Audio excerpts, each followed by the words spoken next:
Now let us move forward to minars, forts and stupas. Now what is a minar, children?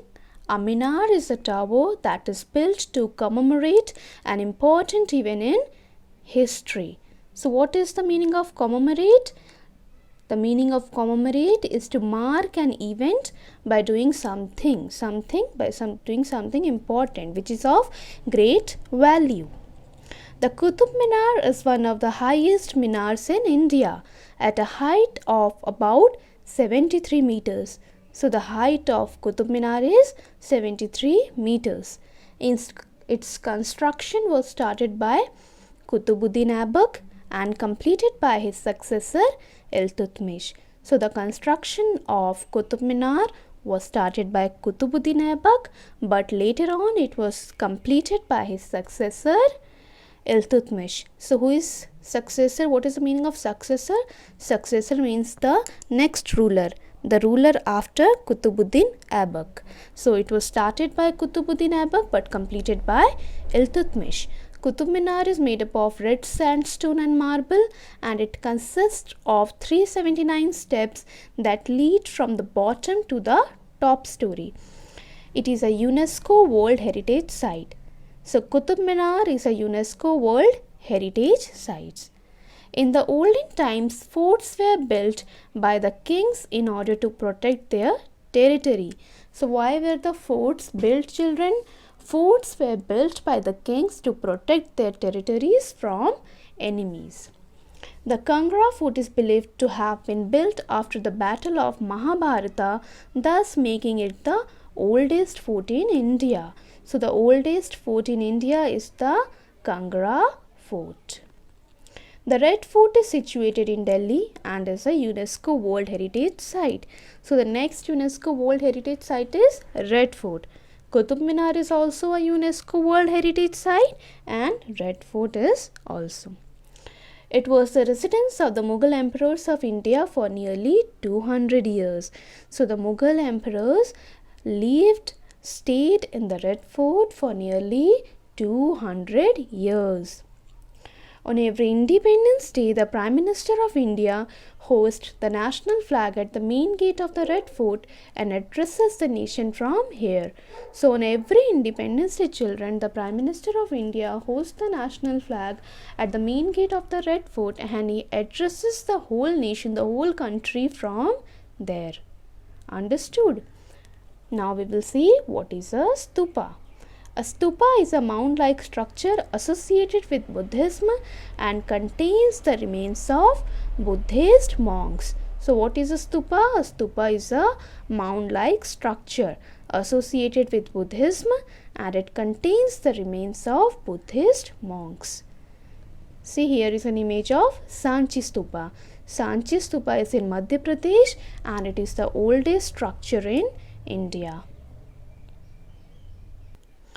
The Sanchi Stupa in Madhya Pradesh is the oldest stone structure in India.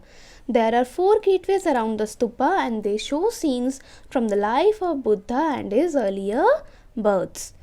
So in Sanchi Stupa you can see the scenes from the life of Lord Buddha and his earlier births. The Sanchi Stupa was constructed by Emperor Ashoka in the honor of Lord Buddha. So who constructed the Sanchi Stupa, children? The Sanchi Stupa was constructed by Emperor Ashoka in the honor of Lord Buddha. Now let us move forward and learn about tombs and memorials.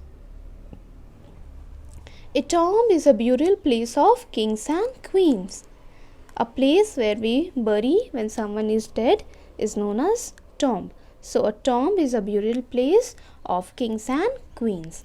The Taj Mahal, which is one of the 7 wonders of the world, houses the tombs of Shah Jahan and Mumtaz Mahal. So children, Taj Mahal houses the tombs of Shah Jahan and Mumtaz Mahal. It means the tombs of Shah Jahan and Mumtaz Mahal are at Taj Mahal. The Humayun's tomb in Delhi is another popular structure and is the tomb of the Mughal Emperor Humayun. So the Humayun's tomb in Delhi is a popular structure and it has the tomb of the Mughal Emperor Humayun. It was the first structure to use red sandstone at a large scale. Both Taj Mahal and Humayun's tomb are UNESCO World Heritage Sites.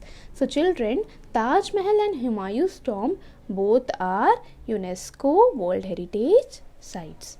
Got it? What is a tomb? Now let us see what is a memorial. A memorial is a structure that is built in the memory of someone.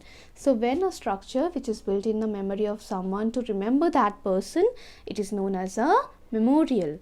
For example, you can see the Victoria Memorial in Kolkata was built in the memory of Queen Victoria in the 20th century by the British. So the Britishers built the Victoria Memorial in the memory of Queen Victoria in the 20th century. There are many war memorials in India. India Gate, originally known as the All India War Memorial in Delhi, was designed by Sir Edward Lutyens. It is a war memorial dedicated to 82,000 soldiers of the undivided British Indian Army who lost their lives in the First World War.